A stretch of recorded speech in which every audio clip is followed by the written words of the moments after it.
Génesis capítulo 41. Vamos a leer desde el versículo 37 en adelante.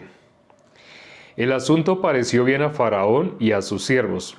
Y dijo Faraón a sus siervos: ¿acaso hallaremos a otro hombre como este, en quien esté el Espíritu de Dios?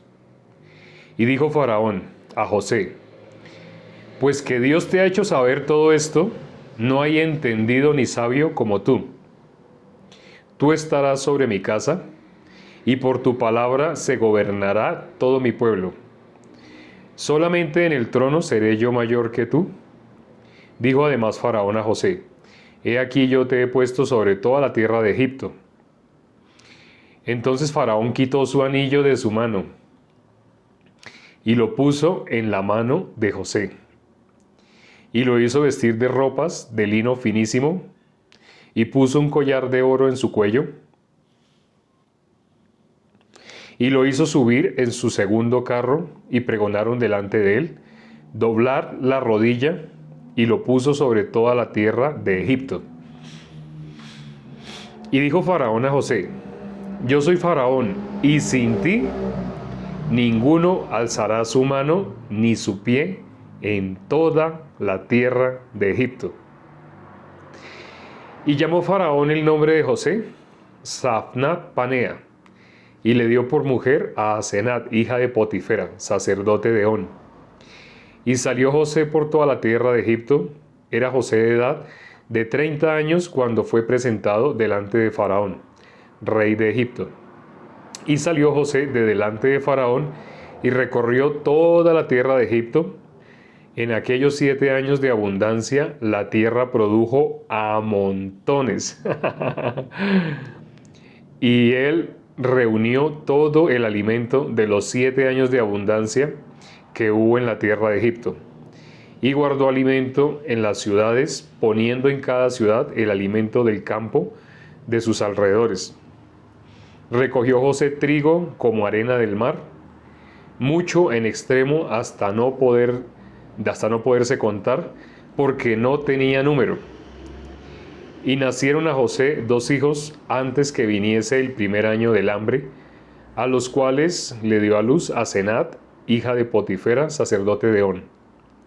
Y llamó José el nombre del primogénito Manasés, porque dijo: Dios me hizo olvidar todo mi trabajo y toda la casa de mi padre.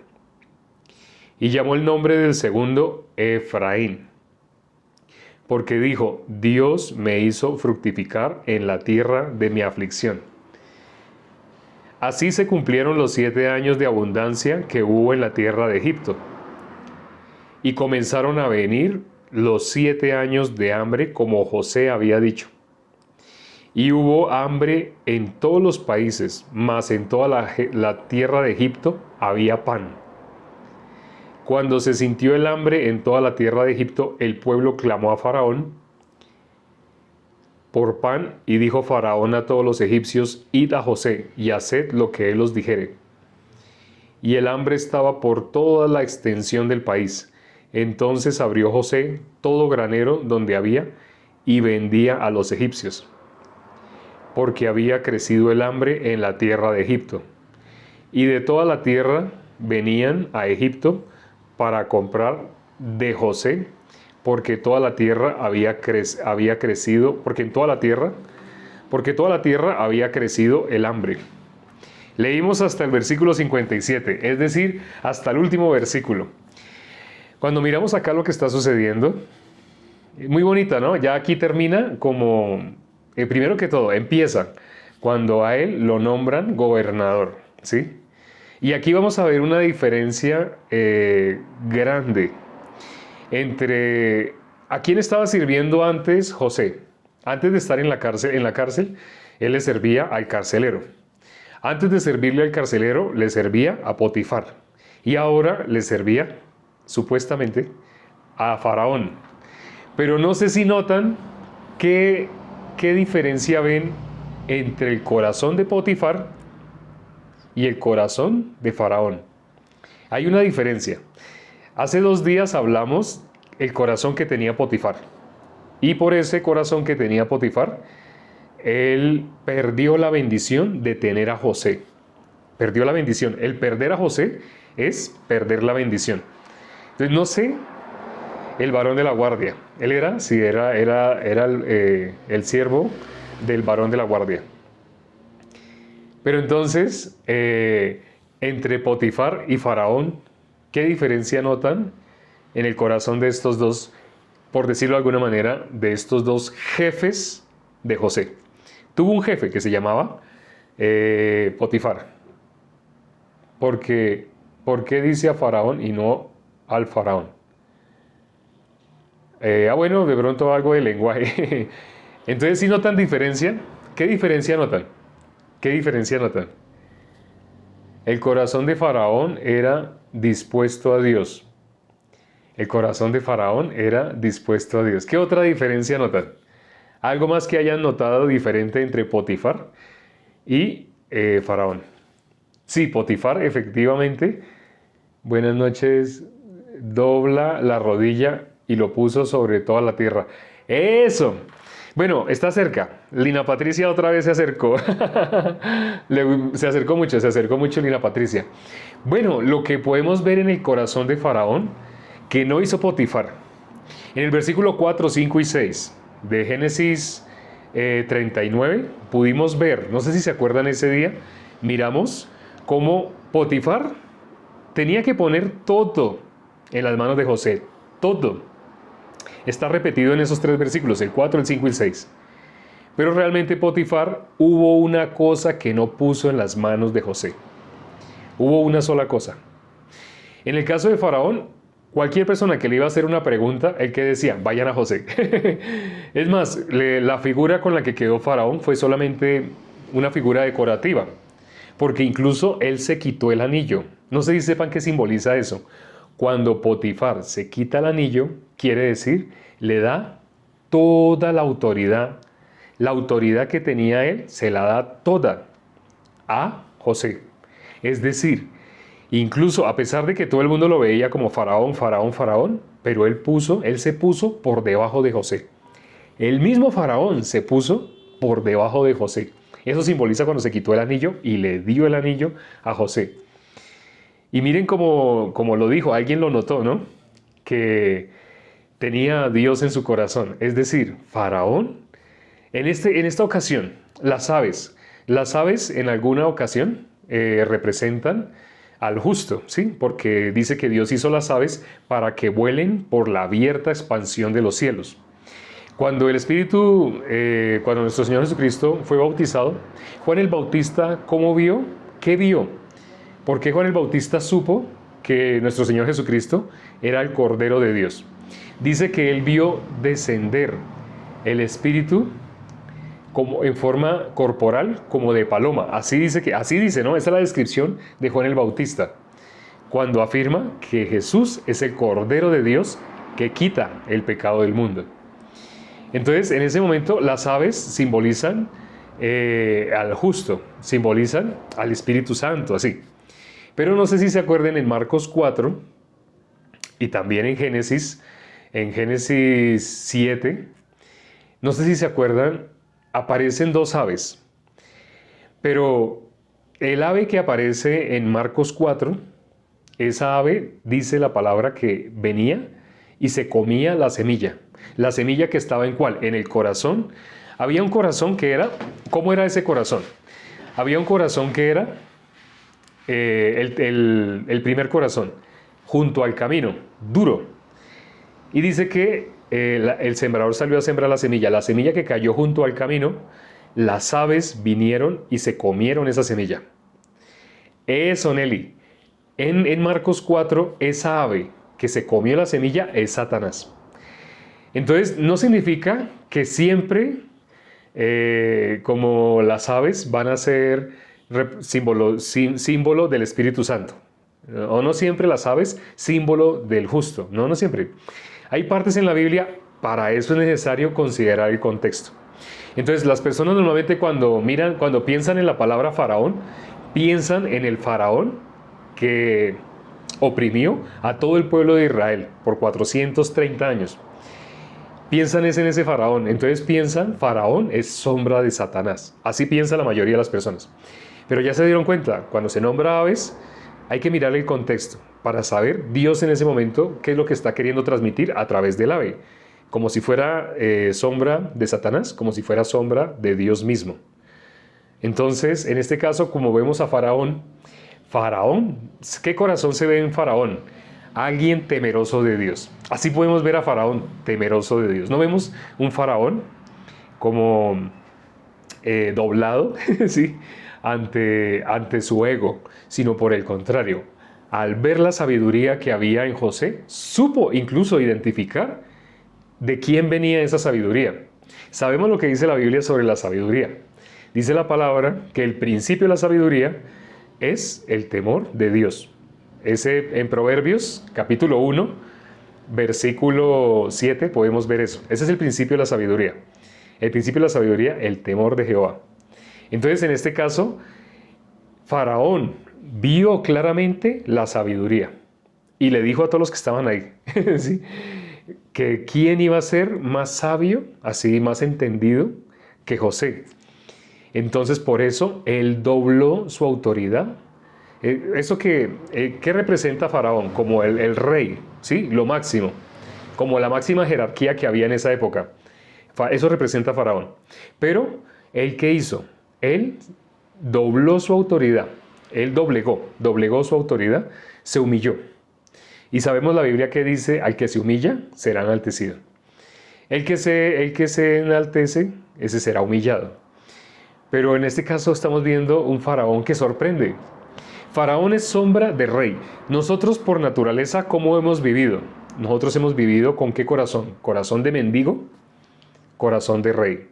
El común de las personas vive con corazón de rey. El común de las personas no vive con un corazón humilde, un corazón de siervo. Lo contrario a ser rey es ser siervo, no ser mendigo. Lo contrario a ser rey es ser siervo. Bueno, en el caso de Lucas 16, sí, lo contrario al que hacía banquete con esplendidez todos los días es el mendigo. Pero normalmente lo contrario a rey es siervo. Nuestro Señor Jesucristo, ¿cómo vino? Él vino para servir, ¿sí se acuerdan? Él mismo lo dijo. ¿Cómo esperaban al rey? Las personas esperaban a un rey guerrero. Por eso no pudieron aceptar a Jesús. Pero nuestro Señor Jesucristo, a quien ellos juzgaban tan duramente, ellos, que muchas veces, ¿cómo era la doctrina de ellos? Ellos que enseñaban la ley. Y como ellos enseñaban la ley, ellos la resumieron en dos.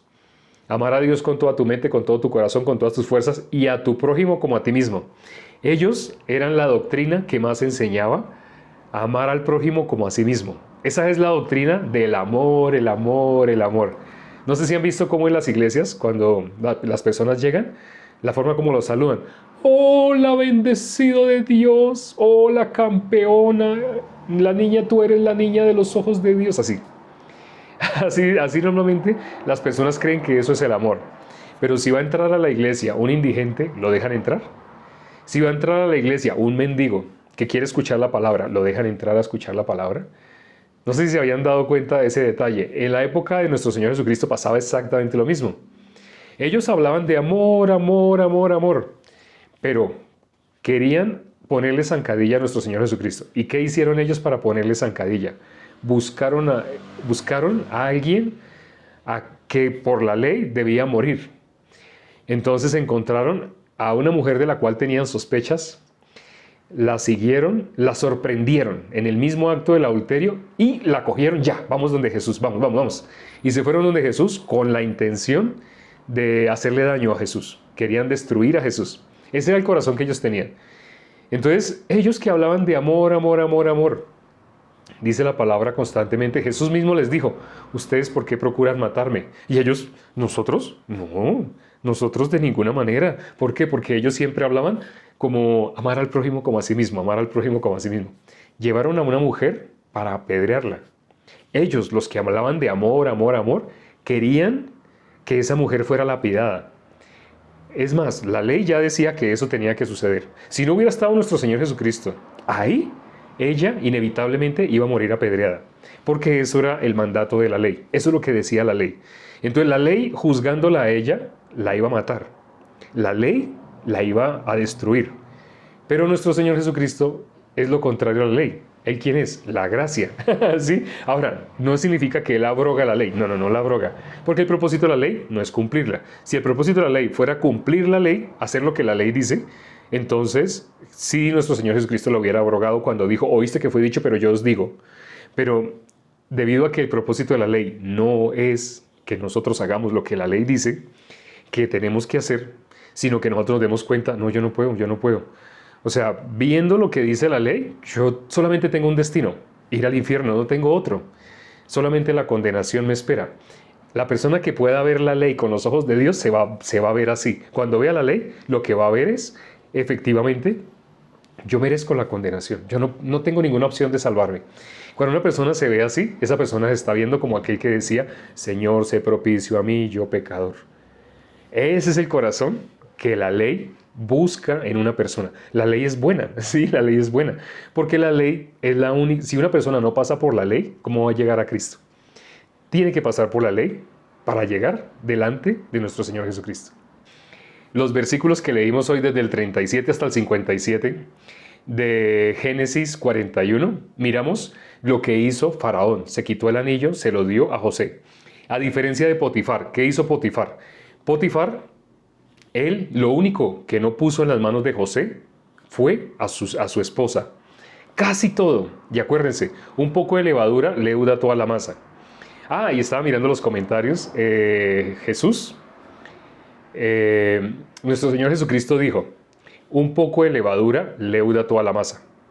¿Pero qué significa un poco de levadura leuda toda la masa? La doctrina se está refiriendo a la doctrina, a una doctrina.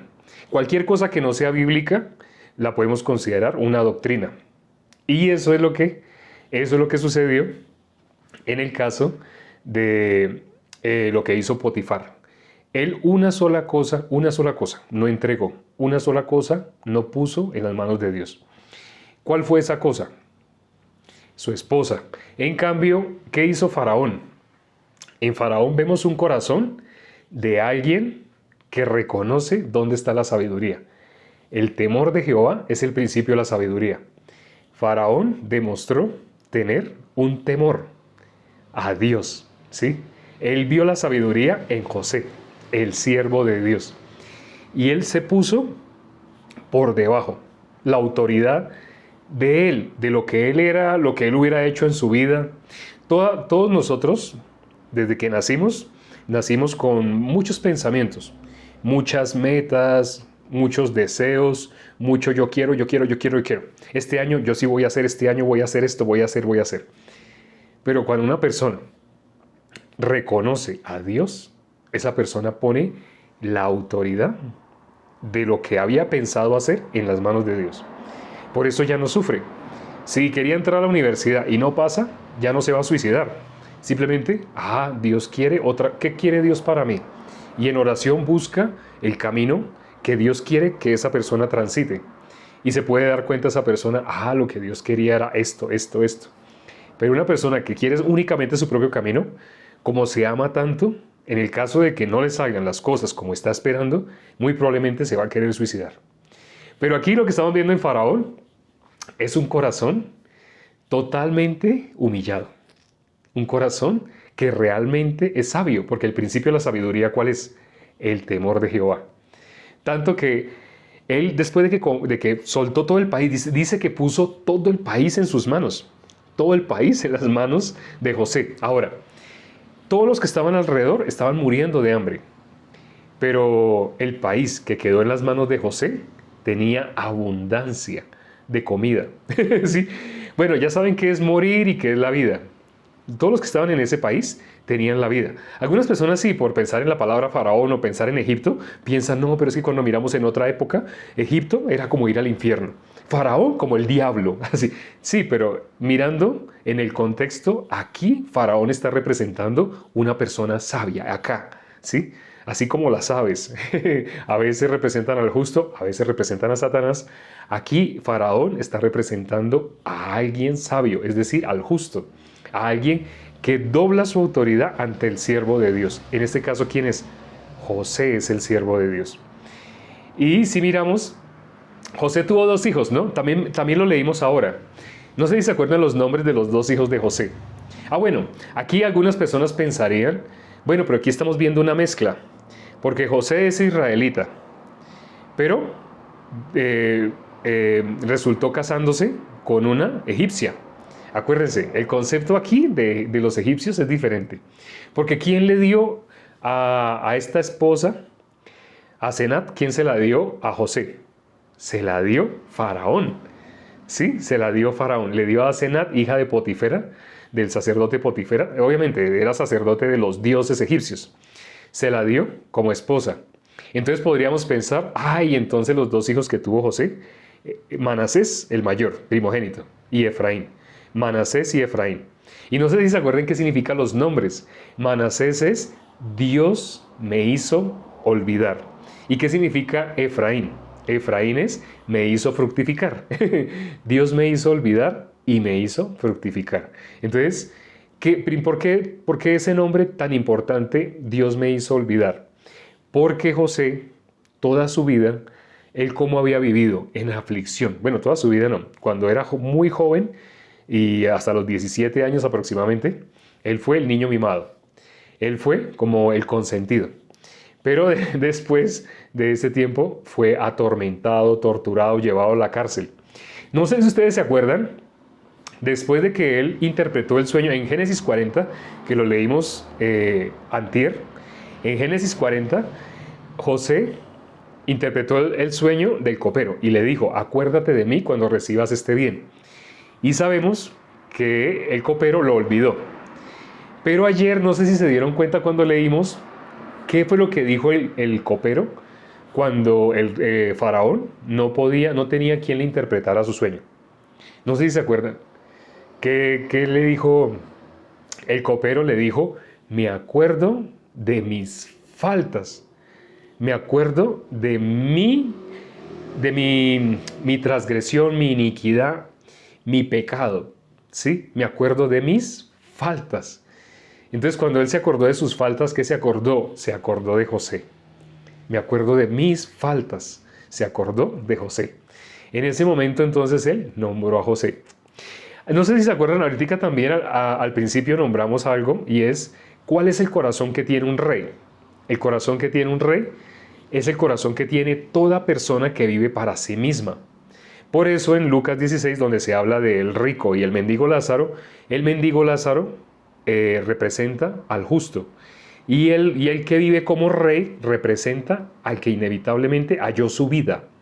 Inclusive, cuando más adelante nuestro Señor Jesucristo, a través de Abraham, nos narra la historia, dice que le dijo a Abraham, tú tuviste tus bienes en tu vida, mas él tuvo aflicción. Ahora tú eres atormentado para toda la eternidad, y él es consolado. ¿Sí?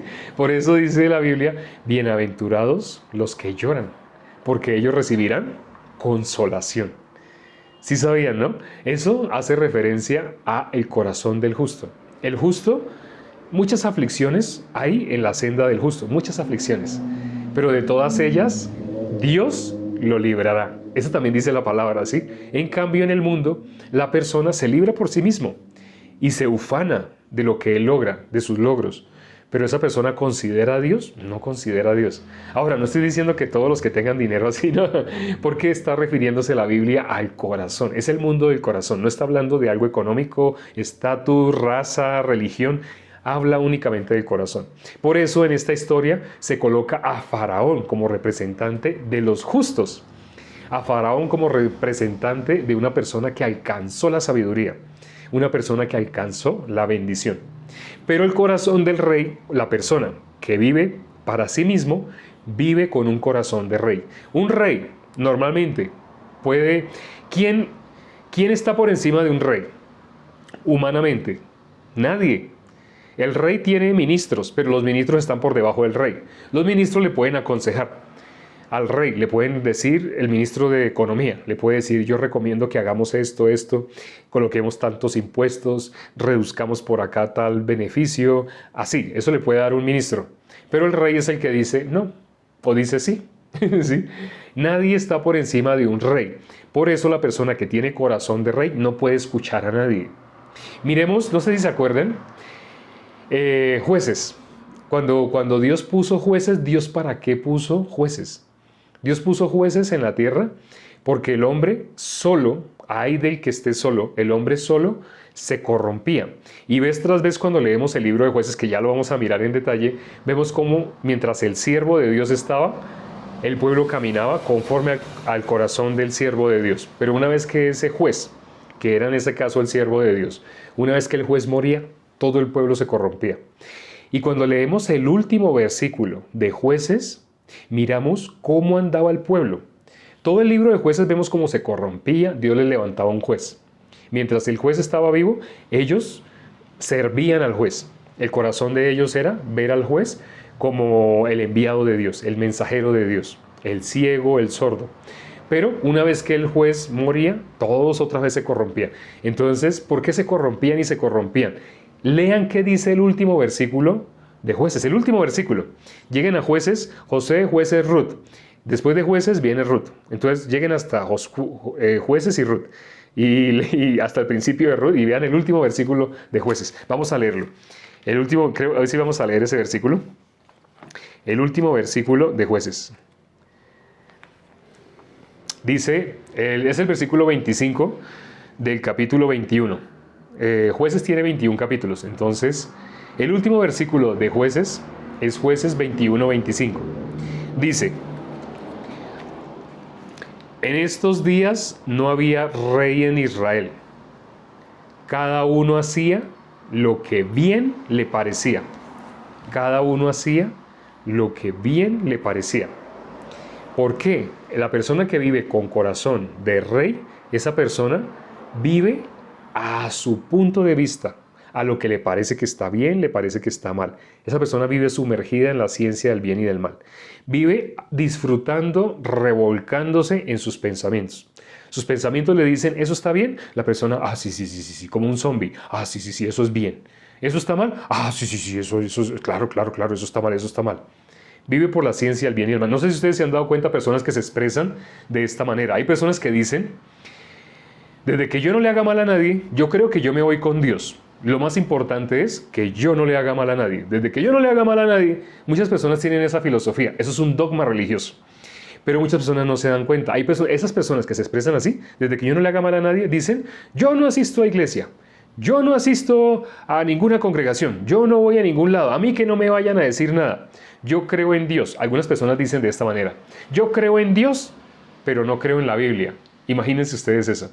Hay personas que dicen esto. Yo creo en Dios, pero a mi manera. Cada uno hacía lo que bien le parecía. Una persona que vive como un rey debe leer Lucas 16 para que vea cuál es el destino de aquel que tiene el corazón de un rey. Bueno, y ya llegamos otra vez al final. Llegamos nuevamente, se acabaron los 30 minutos. Vamos a orar para terminar y Dios mediante nos veríamos mañana. Padre, gracias por este tiempo que nos permites para considerar tu palabra.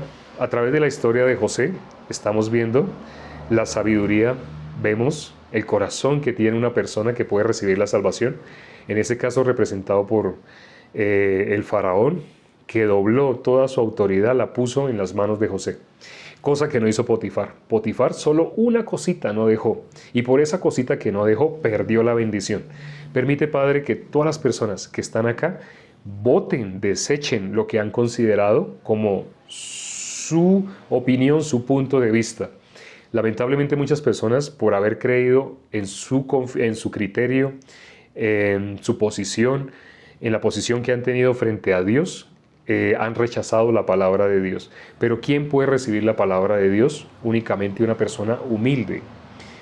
Permite, Padre, que todas las personas que entraron el día de hoy y que perseveraron, que pudieron escuchar considerablemente, y que también pudieron escuchar, porque no todos los que entraron pudieron escuchar. Algunas personas, si les hiciéramos preguntas ahora, no se acordarían de casi nada. Permite, Padre, que los que sí pudieron escuchar, a quienes les has dado oídos para oír, permite, Señor, que sean sellados con el Espíritu Santo, es decir, reciban la salvación. Te lo pedimos junto con los hermanos que hay en este momento acá en la reunión y hemos orado en el nombre de nuestro Señor Jesucristo. Amén. Gracias, hermanos, amigos, invitados y quienes nos visitan, quienes a veces vienen, a veces no vienen, un día sí, 2 días no, cosas así. Dios hace llover sobre todos. Les deseo que tengan una feliz noche. Mi reloj dice que son las y 32, las 9:32. Es decir, hace 32 minutos empezamos. Entonces mañana nos vemos a la misma hora, empezando siempre a la misma hora. Si hoy son las y 33, ya son las y 33. Si hoy son las y 33 y empezamos hace 33 minutos, mira el reloj en tu país. En el país que estés, algunas personas estarán en México, otras personas estarán en Chile, en Argentina. Todos tienen diferente hora, pero todos tienen los mismos minutos. Si ustedes miran su reloj, todos los relojes dicen que son las y 33, todos los relojes. En algunos países serán las 7:33, en otros países las 9:33, en otros países las 8, en otros las 10, las 11. Entonces, independiente de la hora que sea, empezamos a la hora en punto, ¿sí? Es decir, hace 33 minutos. Mañana la cita es a la misma hora, siempre a la misma hora. Nos vemos mañana, chao.